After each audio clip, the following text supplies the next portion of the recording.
Good morning, everybody, and welcome to The Art as Well. My guest this morning is Karen Ebbs. Now, Karen has a degree in fine art. She's a master's actually in fine art from the National College of Art and Design, NCAD, and amongst many other accomplishments, which you'll acquaint us with as we go along. So let's go straight over to wherever she is. We'll find out where, to Karen and say good morning. Good morning, Karen. How are you? Good morning, Alan, and good morning, everyone. So where are you, Karen?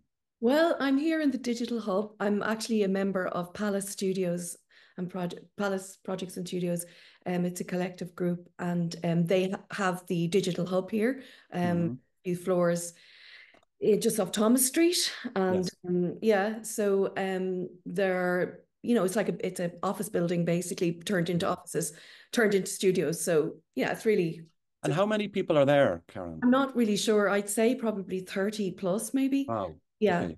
yeah. So it's a multi-story building, Yes, is it? yeah. So it's the first and second and third floor of this building. Mm. Yeah, so and the occupancy could be one or maybe sometimes two per room. So I think, Oh, I see. I'm Yeah, I'm just estimating that. I actually don't really, I think it's sure. about that. Yeah. Some of them would share, so they'd have so many days each. Some people would share probably half the room because Okay. Oh, I see. All right. spaces. Yeah. Yeah, Depends on what m mode of work you're I know, involved with. Yeah, yeah. of course. Yeah. And tell me, how long have you been there? I've been here since last July, and I was with Palace before that down in the Coombe because they have another premises down in the Coombe before that for a previous, I think it was a year or more. Or was Yeah. it something in Temple Bar? Um, Or is hmm, that, I'm not sure about Temple Bar now, if they yeah, had okay. Temple Bar. Well, maybe not. I might be confusing it with something Yeah, else. I'm Okay. not sure, but yeah. So they're an artist collective and they've been going a long, long time, haven't they? Yes, they've been going a long, long time, and they have had a lot of. They have an exhibition space also down in near the Coombe, Mm. in the Palace Projects section of that, and Okay. yeah, it's fantastic, and they put out an open call every year for people to respond Okay. to apply and make submissions for exhibitions. So it's really, yeah, it's a great space and a great group of people actually that are involved in it. Yeah. What are the numbers? How many people are involved in it?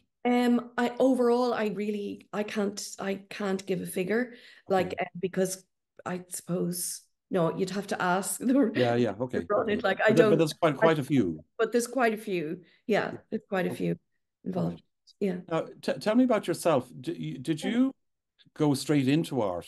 Because I think you might have had a few other careers before that, did you? Yeah, I did. Well, Yeah. I've always been like art has always been a way for me to express and probably escape the day-to-day running of things, if it's not to my liking. So Yeah. like yeah, I was always involved with painting and making even as a kid, but I incorporated that actually into a career as a therapist, a counselor, and where I did corporate workshops, and so I brought and I had trained in quite a few therapies that so I would be in like shiatsu and other forms of healing therapies, and I would bring Sure. those into companies underneath their well-being program.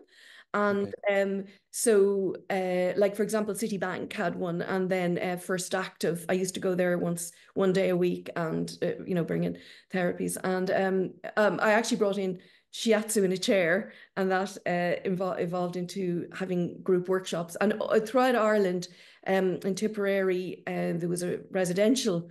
Mhm. And I used to, but always with painting involved, because where the talking therapies and any other type of therapies kind of fell short when painting and color were involved, people really responded and progressed very quickly through whatever Mm. it might be in the various uh, Yes. you know life Yeah. ups and downs, but Sure, sure. yeah. Yeah. So yeah, I find that I've always had an an absolute love of color, and in fact that's the way I see the world. And even as a child, it was the way I would identify the world through color. Like so, Mm. and depending on that, then that would relate to the emotive values and the vibrational value of color as well. So that's kind of Mm. where it Do comes you see from. colors in things like days of the week or anything like that? I think, you know, with the synesthetic type of thing of seeing it like that, I wouldn't, but I would actually see it in terms of a sense or a feeling of a person. Yes. No, that's interesting because my wife Trina sees days of the week, amongst Does others, she? in Yeah. color. Oh, wow. Yeah.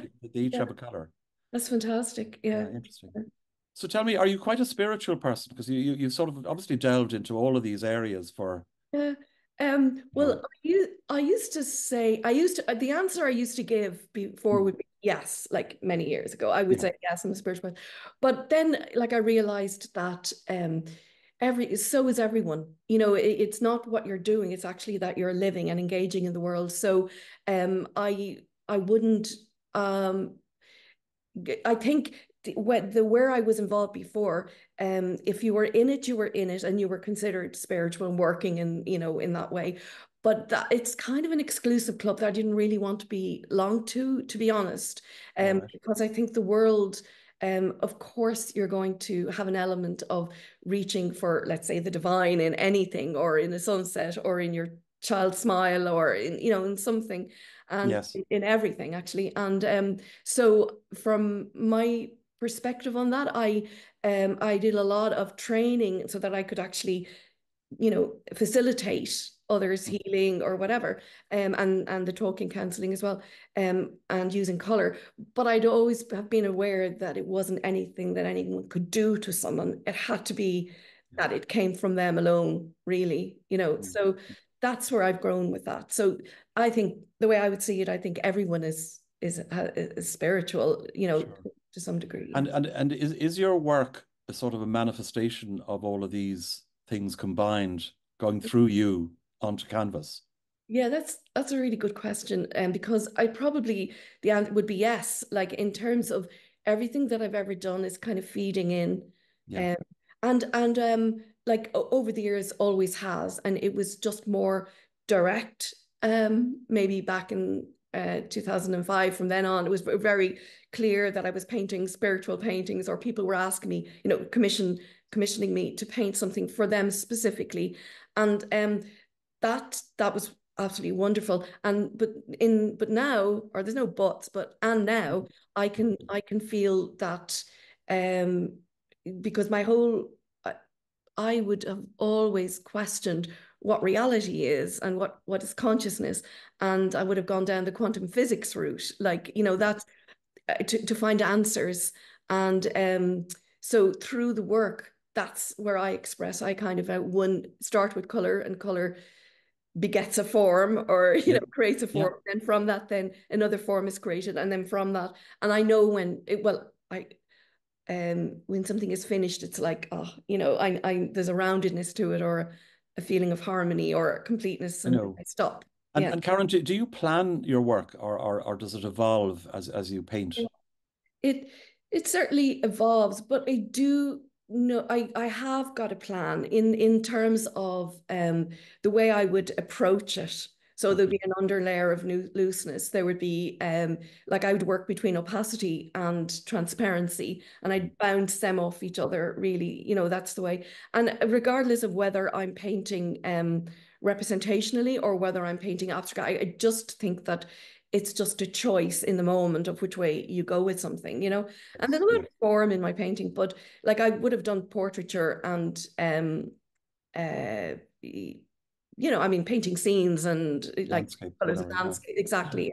Yeah. Yeah. But my way really of seeing the world and my understanding from a visual perception, which Mm. is where my research was, or is, continues to be, you know, is how we perceive the world around us is actually, we receive broken pieces. You know, it bounces off the back. You know, everybody knows this, and then, Mm. you know, forms are shown to us in terms of a reality that is around us, and Yeah. um. Obviously, it's a lot more complicated than that I've just kind of brushed over. But Yeah. Yeah. you know, Yeah. so I think from that point of view, it where the way I think and the way I feel and everything goes into my work. Like, you Okay. know, so the yeah. And would I be right in saying that a lot of the work that you do, say on canvas, at times becomes a 3D object and a That's form of correct. Yeah. sculpture? Yeah. And when do you decide which is which? I mean, you know, does the painting inspire the sculpture, or does the sculpture inspire the painting? Yeah.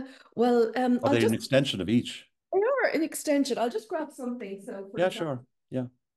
I was making this is very basic, but you know, it's Mm. foam, high density foam. And I just would like have stuff and I would carve away. And how would you carve that with a heated No, I'd TV? actually No. carve it with a scalpel. Oh, right. Okay. Well, a sharp blade scalpel, like a longer one than it. Yes. And I mean, that'd be my way of sort of like clearing my mind in a way, you know.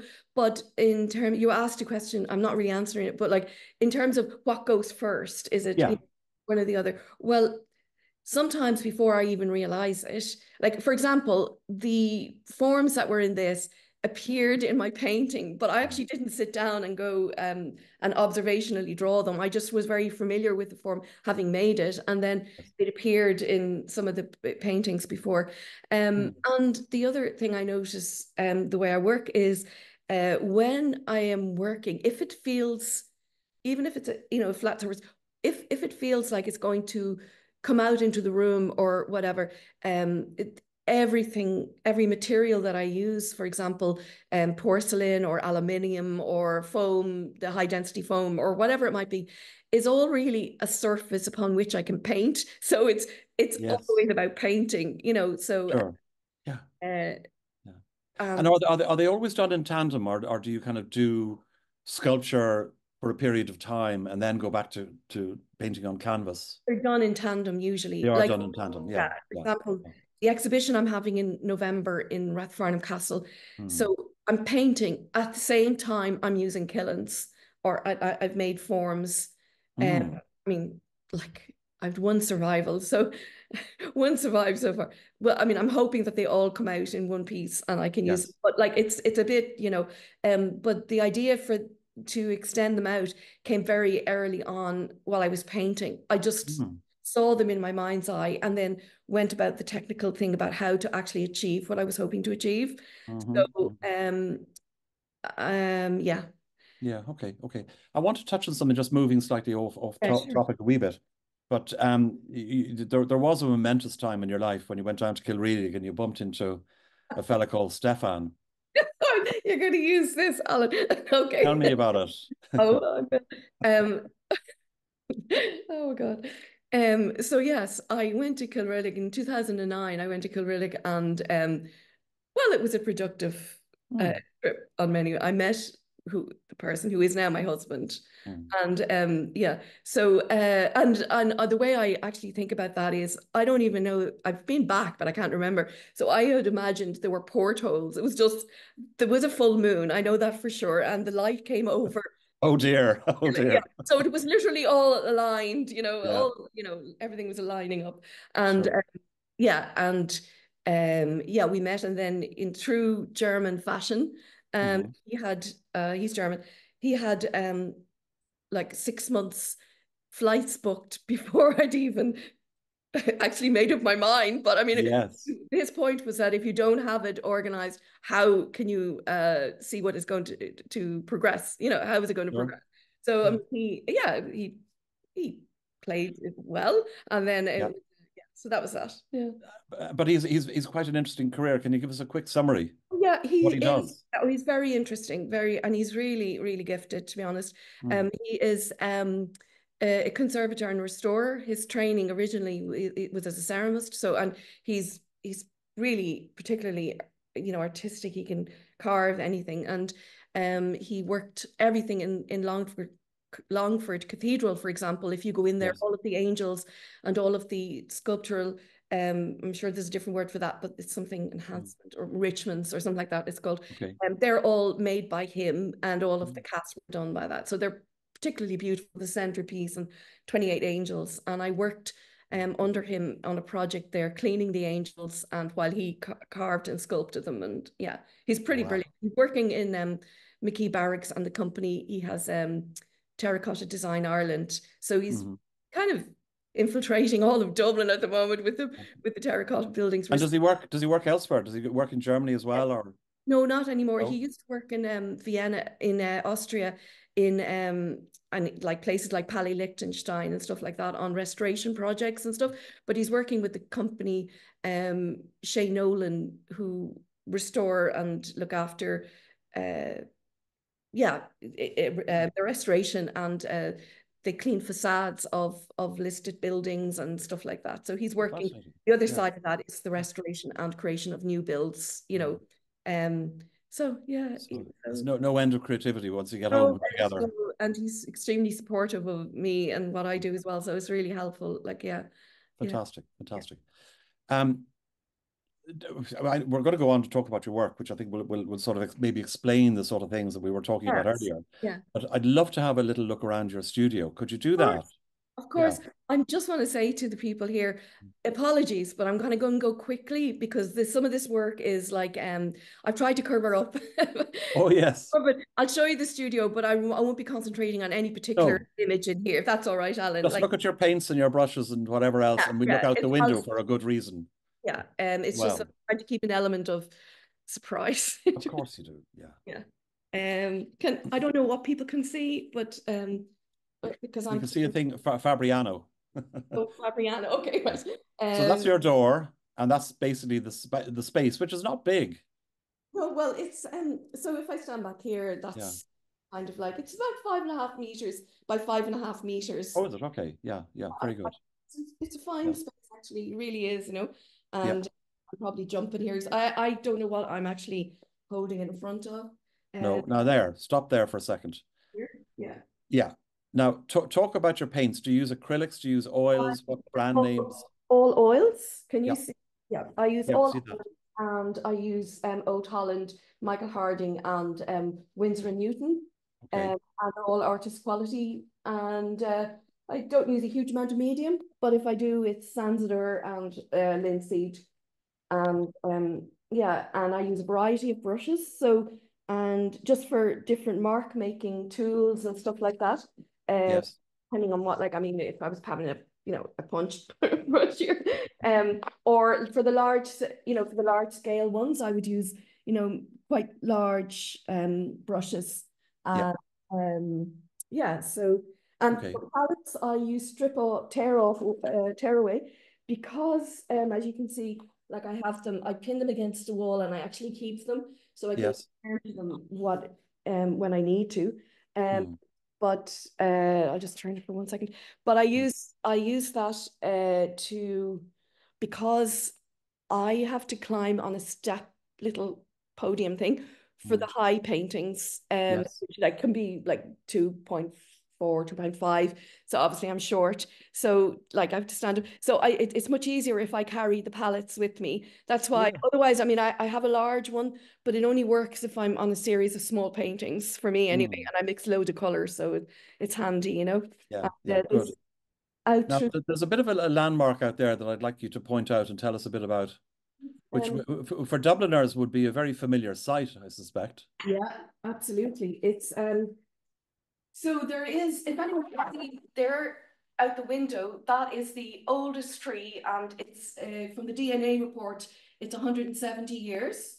What's And this here? I'm pointing it out there. yeah, and can you see? Yeah. Yes. And the tree is next to a tower. It's St. Patrick's Tower. And Hmm. it is a sawless windmill now that was part of George Rowe and Co. whiskey distillery. Yeah. And yeah, so that's there. And then there's loads of seating area outside where there's a little, container coffee shop. Um, Right.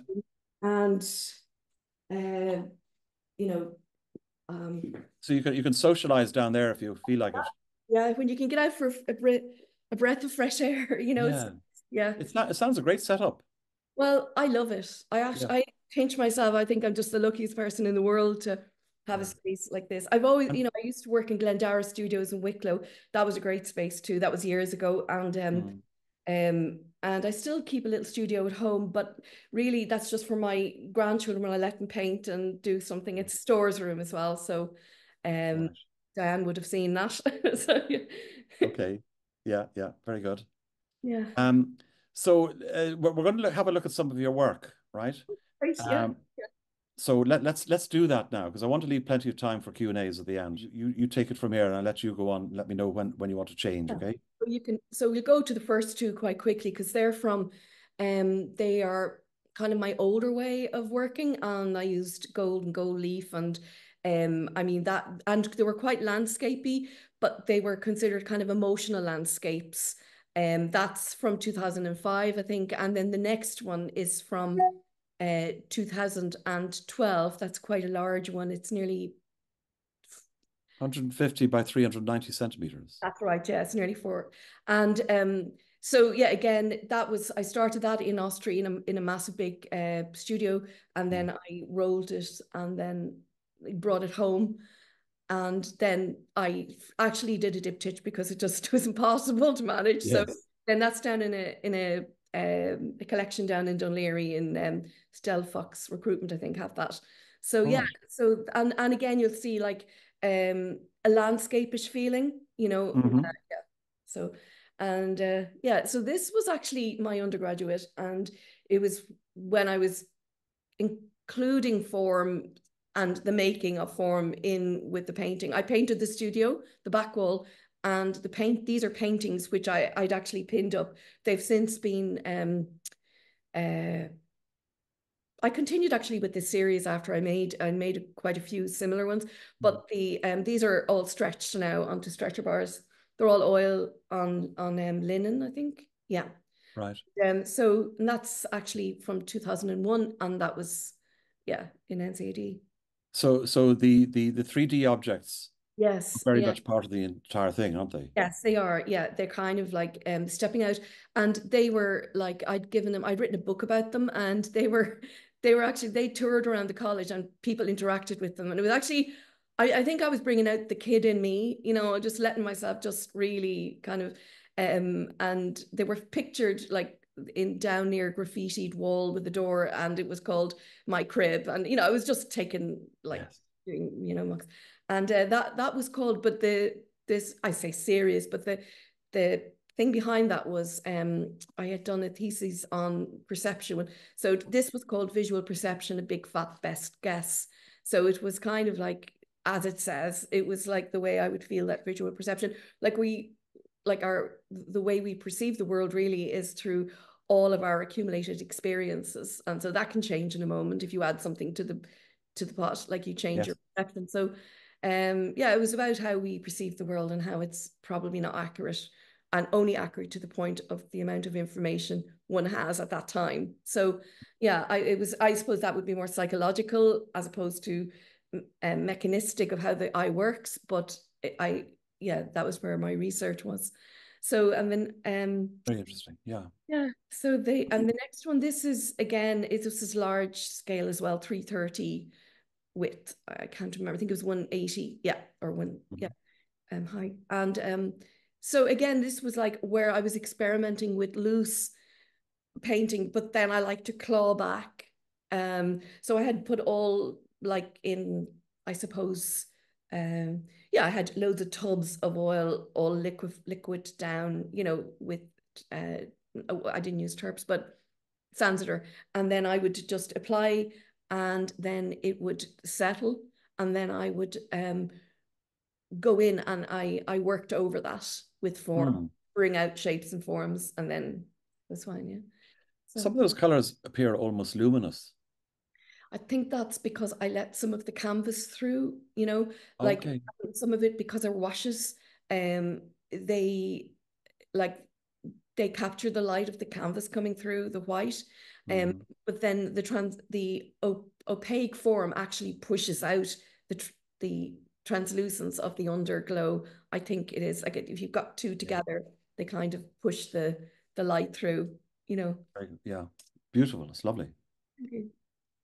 And so this is just I was invited to do a solo show in the lab, and by Sheena Barrett, and so this is the diptych together in the lab. It was called, I think I call what did I call it? Oh, yeah, I called the show Wild Accumulations, and I think the next one shows a longer version of it. Yeah, so it was in the lab gallery in 2022. Yeah, and And tell us about the sculptural piece. Yeah, the sculptural piece is made from kind of a sheen, not quite silk, but I can't Okay. remember the material anyway that I'd gotten in the. Chiffon or something, is it? Pardon? Chiffon. Like a chiffon. It had a sheen, Yeah, yeah, like a chiffon.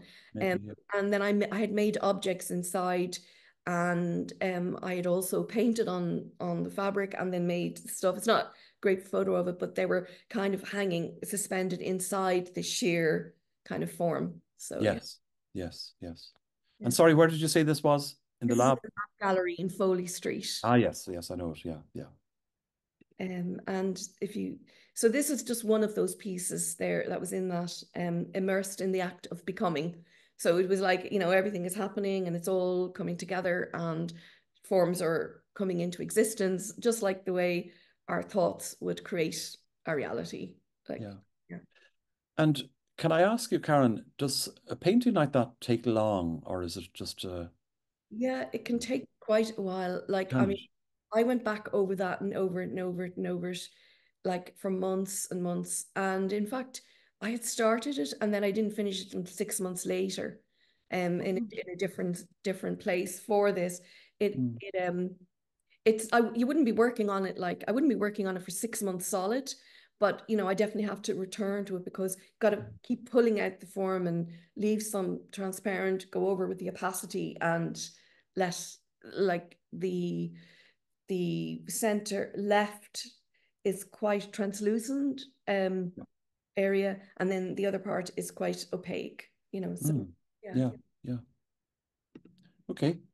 Yeah. And the next few, pardon me, are of an exhibition I did in Farmley in 2022. And this is a 3D painting made up of 38 squares and rounds, acetate, painted oil on top.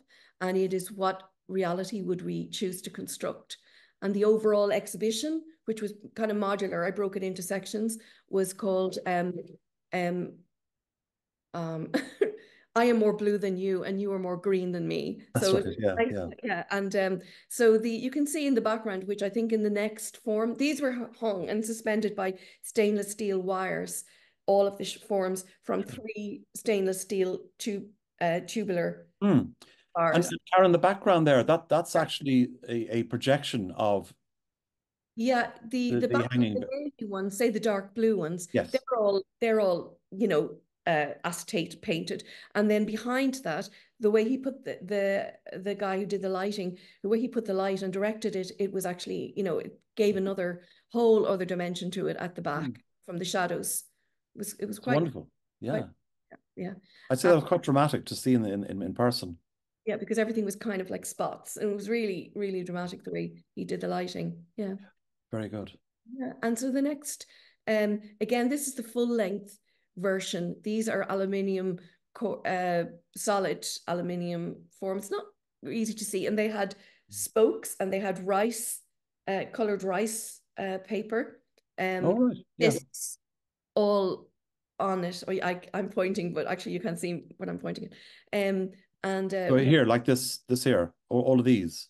yes, all of Yeah. these little ones. They're actually on spokes, Yeah. stainless steel spokes, and they're stuck into this um, solid aluminium bars that have been sculpted into forms that Mm. spiral or lay on the floor. And Yeah. and then you can see the 3D painting just down in the background, and there were large paintings then to the side. Yeah, and then And when was that? it That was exhibition? 20 August, September 2022. Oh, 20. All right. Okay. Yeah. Yeah. And the next one also, I think, is of the same one. And this is a sectioned off room at the back. It was 6 meters by 5.5 meters wall out.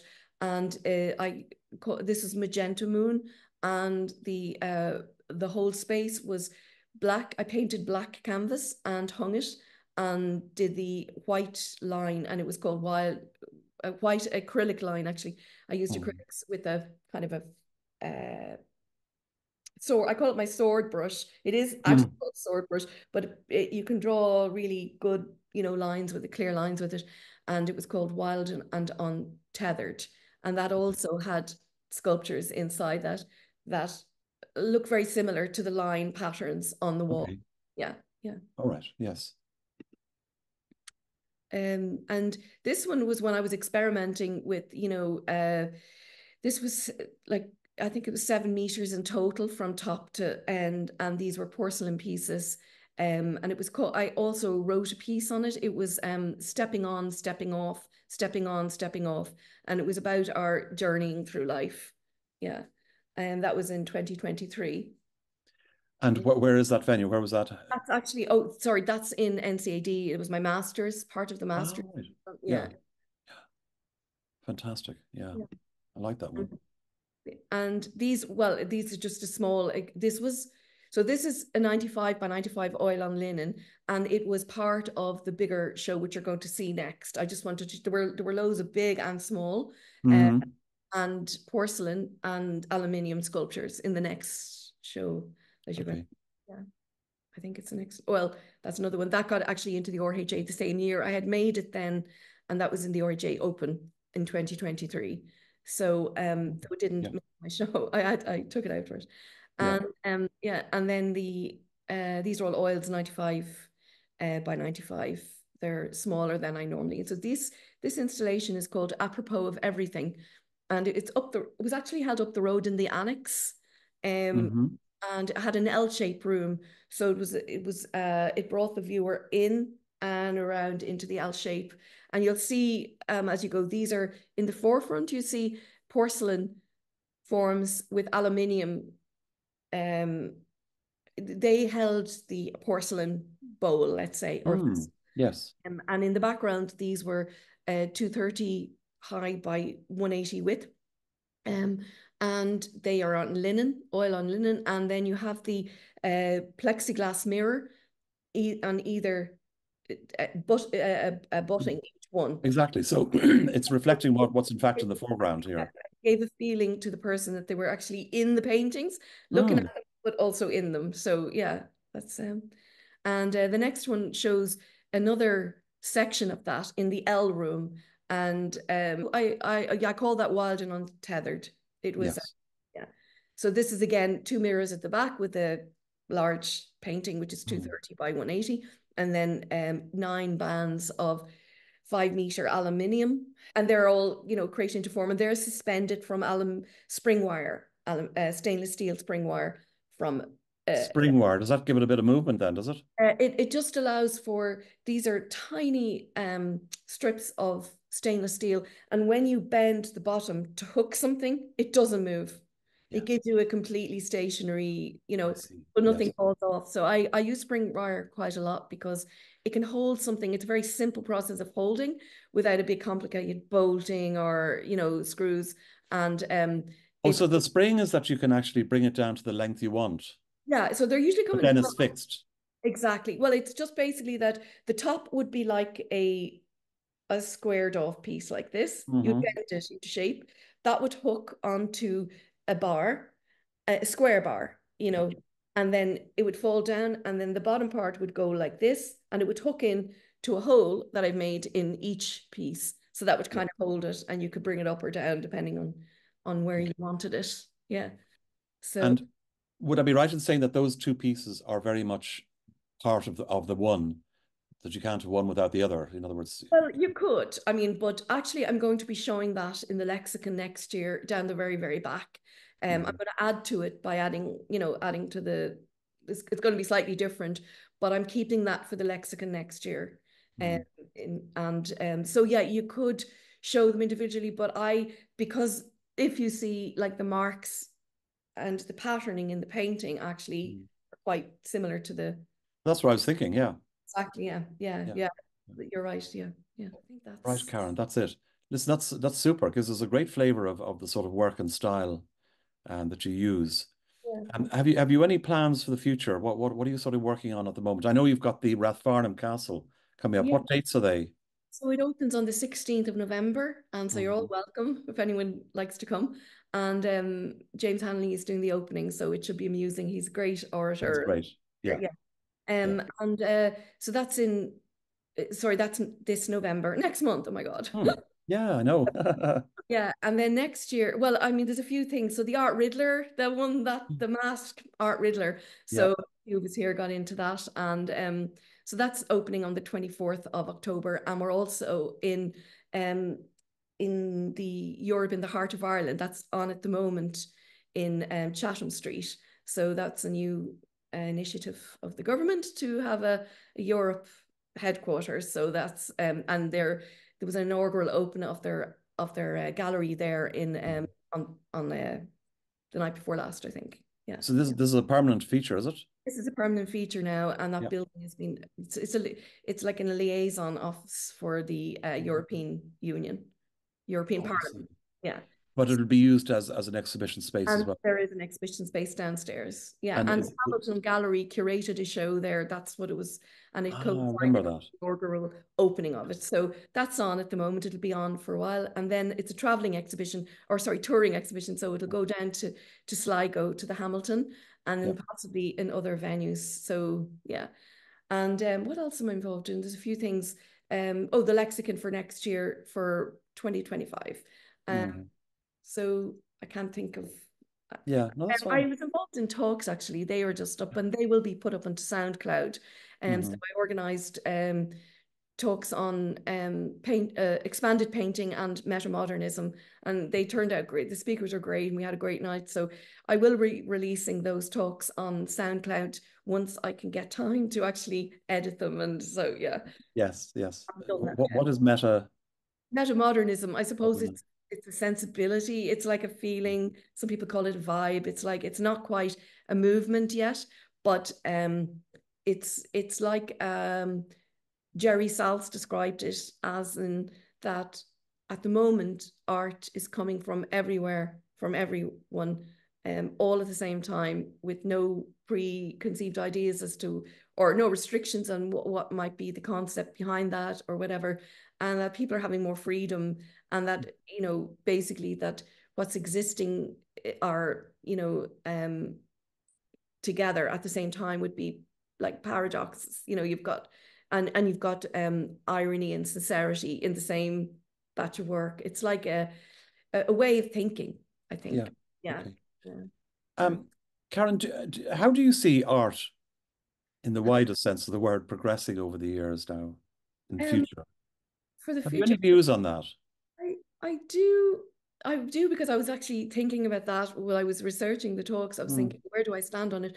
And I think whilst I think that we are all part of a much um, it's it seems obvious to me that we're more globalized in terms of the art world, like that. We the level of subjectivity is being allowed back into work again. That it's not all about having to keep the person or the subjective qualities out of the work and just showing I mean, there was a lot of for a long time that wasn't even allowed in. It was, it was yes. almost like I don't know, scoffed is the wrong word, but I mean, it was kind of referred back to abstract expressionist time where they were, expressing something that was really emotional post-war. It was, coming out into the world, and but then after that, it was kind of shut down, and it, became a lot more conceptual. I think it's everything, and I know Yeah. that it seems like a cop-out word, but I think it's whatever, because we're all individual, we're all unique, and I think art is a way of expressing a unique part. Yeah. So how could it be pigeonholed into A, B, or C? Exactly. Yeah. That's what Yeah. I feel about it. And I think it can take many forms, and I'm open to all of it. Like, I wouldn't close my eyes to anything, really. Yeah. Yeah. That's Yeah. how I see it. Yeah. Yeah. Very good. Okay. Karen, if you were to talk to your younger self, Yeah. you know what's coming. What Oh, advice, what advice would you give to that 18-year-old, or God. maybe even younger? I don't know. Um, Would you do anything differently, or say, God, I'd say I do a lot differently, would but you? well, I don't know. Hindsight, I mean, you do what you do at the moment that you're in Mm. it. Yeah. I think I would not worry so much about, like I feel the freest now in my life than I've ever felt, ever. Okay. Really? And it's Yeah. not that I don't care about people's opinion but I really don't. In a funny way, I don't. It's like I self-censor, so I wouldn't want to hurt anybody. Mm. But, I wouldn't be, I was always your meek, behind the scenes in service to others, which I suppose is part of it as well. It still is part of my nature, helping people and, progressing. Mm-hmm. But like I concerned myself a lot about being that, like as in, don't speak up too loudly, don't, and I have found since actually the experience in college has actually helped me find my voice in terms of being able to express that. I've always been expressing it quietly in my work, but now being able to express it and like to understand that it's not a question of a critique. If somebody's critiquing your work, it's not on you. Like it's basically it's their subjective idea of what the work is. They're entitled to it, but you don't have to take it on. No. Like, you don't even Yes, listen exactly. to it. Like it's so I would have much more be much more freer in my approach to life. And I probably, to my children, I've given the advice that I wish someone had given me. And that's like, if your heart doesn't feel right about something, like it's not right, like, Clear. Yeah. yeah, you've got to go back to it. And so yeah, Yeah. Brilliant. Brilliant advice, actually. people pleaser. Say that again, sorry. Be a people pleaser. Yeah. Oh no, not too much. Pauline Flynn has made a comment here. Exciting combination of 2 and 3-dimensional artworks. Thank Absolutely. you. Now, I'm going to open it up to everybody. So you should be able to unmute yourselves now. Okay. Somebody try that. Some brave person. You should be able to do that. Yeah, Diane, I see you've unmuted yourself. Would you like to say something? Karen, will you talk a little bit more about expanded painting? I find that really interesting. Oh, thanks, Diane. um, Expanded painting. Well, it is everything. Like for me, expanded painting is not an aim. It's not to expand painting. It's that if you feel that writing a passage might accompany a piece, or if you feel that you want to spatialize a painting and bring it into a 3D form. So expanded painting incorporates everything. It kind of over time, it's painting has kind of subsumed a lot of various media like videography, print, sculpture. So it's not that it takes it over, it brings it in and uses it as a way of expressing. And so paint is the medium. For me, paint is where I go to all the time. But it's from there that I actually springboard, and expanded painting, I suppose, would correlate with my way of thinking. It's like, which you've got your spread mind and your mind is going into different areas, and it's just opening up possibilities. That's how I see painting or expanded painting. Yeah. Very good. Thanks, You Dan. happy with that explanation, Diane? Want to quiz me more? No. Any more awkward questions? Any more? Myra, you're unmuted there. Would you like to say something? Myra? Can you hear me? Yes, we can. I know Karen for a long, long time, but it's just so nice to get like a full sort of kaleidoscopic idea of what's going on in the work, because it's really, really pleasing to the eye and it draws you in, but to actually see the deeper workings and thinking behind it, it's just very, very, it's fascinating. And I'm really looking forward to seeing your shows. Yeah. Thanks very much, Myra. Thank you. Irene? Karen, hi. Hi, Irene. I know Karen a long time, and she has been a mentor to me in many ways. So I'd like her just to talk about how she encourages other artists, because she does that very quietly and unobtrusively. So I'd just like her to talk a little bit about that. Karen, could you just talk about that? Thank you, Irene. Well, I suppose that comes from, I don't know, I actually love when people thrive. I think it's part of when I was working, as working with groups and working with children and adults, I get very excited if somebody else as much as I would get excited about, discovering something in my own work.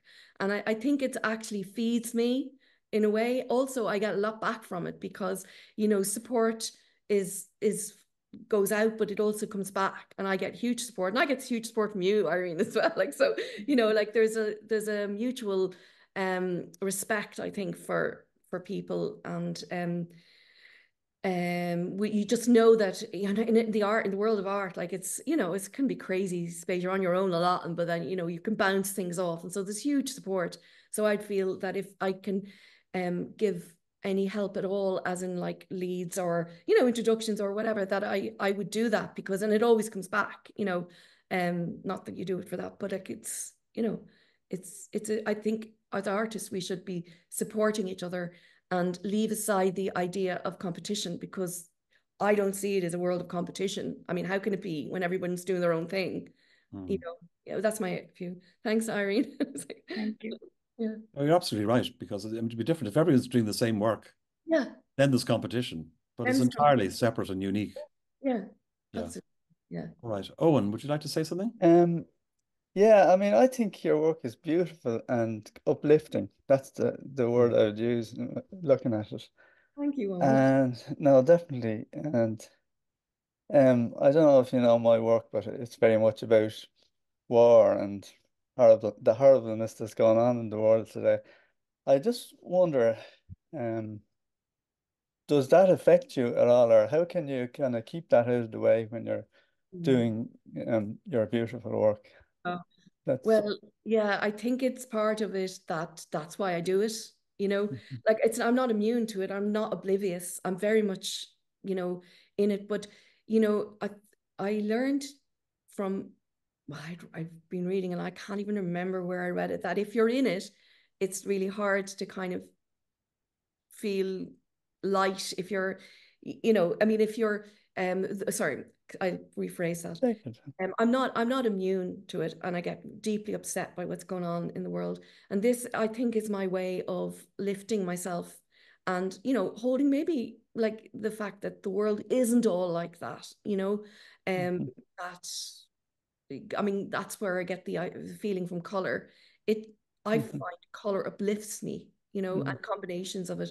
And it's not to ignore it. It's actually acknowledging it, but also showing that a way through might be to raise ourselves up in a way, because you can't fix it if you're at the level of the problem. Like you can fix it by working on yourself and changing your mindset and being a better person, a better human, like caring for people. Like I think that's probably where I come from, but definitely not to ignore what's going on. It's and when you're working in it, it's also raising awareness. And when you're working outside it, it's also raising awareness of what it could be. I mean, I suppose my work would be considered, I didn't put a label on, but like in college they were looking for words to, so it comes under the universal thing. It's like I'm working with perception and consciousness. So, but these affect everybody. It's not like as if it's separate from or separate to anything that's going on. I don't know if I'm answering your questions properly, Owen. Yeah, no, I suppose you are, yeah. I think, the way somebody said, how can you write poetry after Auschwitz or something like that? And actually, it's more important than ever to write poetry after such atrocities, Yeah. So yeah, that's what you're doing. Not poetry, but the arts. I also get counselling when I need it, to keep myself up. And I give counselling if it's not so much lately, but I mean, it's like nobody's immune to what's going on in the world. We're living in it. And like even people I know for a fact, even working with people who are saying they put themselves in a bubble. They're also being hugely affected because they're in a bubble. Like it's so I think the idea is to understand that we are human beings, that we are all connected. And a lot of my work has to do with the perception, but also interconnectedness and how the world comes about through interactions and interconnectedness and community, and relationships. Like that's really where I land in. And where I have to, as I used to say to my kids when they'd ask, Mum, you're always like trying to make things into a good, a positive thing. And I'm like, do you think I wake up like this with you lot? Like, it's a choice. It's a choice, Okay. So it's a choice of the way I see the world, but it's not a cop out, or it's, yeah. No, listen, I think that's a very good question, Owen, and I think you've answered it very well, because the reality is I often think that there's an awful lot of people out there doing a lot of good in the world, and unfortunately they get no press because people only want to see or read bad news. Hence, it appears as if 99% of everything that's happening is bad news. And yes, there's a hell of a lot of it, but you need to have somebody who will strike a balance, like with Karen's work. And I often think there should be a channel called the Good News Channel, but I guarantee you it wouldn't survive because some people just love bad news, but there's enough goodness going on in the world that it could easily be created into a channel 24/7, and it's important to recognize people who do that as well. I think anyway. Okay, thanks for that, Maria Gabrielle. Hi. Hi, how are you? Good to see you. How are you? I'm very good. You haven't gone to Chicago yet, no? No, on Thursday. Still in I'm Rome. leaving on Thursday. Yeah. Very good, very good. Okay, you'd like to say something? Oh no, hello from Rome. Oh, hello. It's raining today. Yeah. Oh dear, that's terrible. It's lovely here. Well, it's not. It's cloudy, but it's not raining. Lucky you. Very good. Thanks for joining us, Maria. Thank you for having me. Not at all. Okay, anybody else like to make a comment? Can you hear me, Alan? I can now, yes. Hello, Carol. I just want to say thanks, Alan, for today. And Karen, your work is some of it is very aquatic. I found it very aquatic. The blue one, I can't remember the name of it, but it reminds me of maybe being under the water, when you're caught in a wave or something like that. Your work is very uplifting. I just wanted to ask you, do you ever work with shadows? Because it was a beautiful shadow from the movement sculpture that had the painting echoing it with the mirrors on either side. There was lovely shadows on the ground. Yeah. It was almost as if the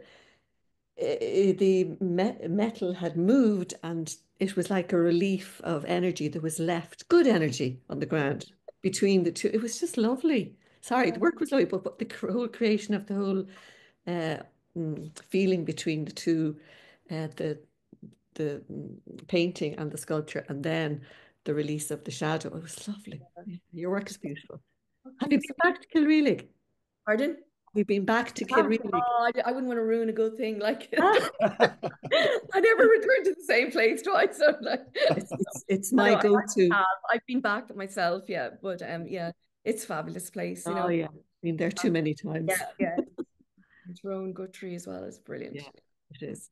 Thank you very much for today. The best of everything. Thanks, Carol. Thanks, Carol. Just to reading a few comments. Excuse me. Margie Dunn says, many thanks for sharing your wonderful, vibrant work.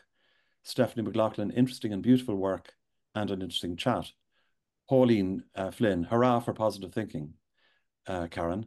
And my daughter says, there is actually an Instagram called The Good News Movement if you need to see some good news to lift yourself up. And she's given the link there. So there you are. Thanks, Katie. Lena says, thank you for a really interesting talk. I love your work, Karen. I'm looking forward to seeing, seeing your next shows.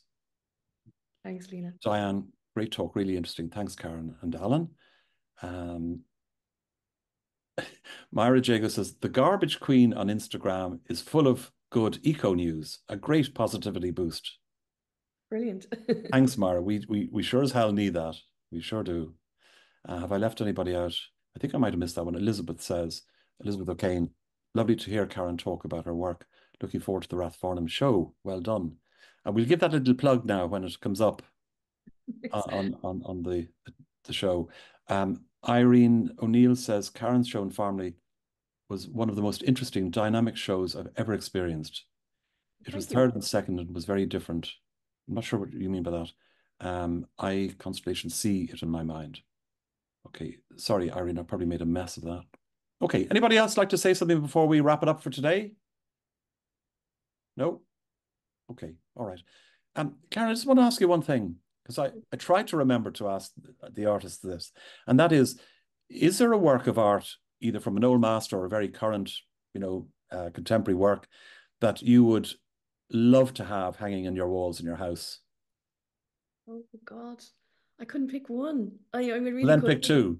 Okay, well, I love the post-war North American period, and so Interesting. artists, I say North American, but actually European as well. But I'm just going for the abstract expressionist type of post-war, and I think I love Joan Mitchell and Frankenthaler and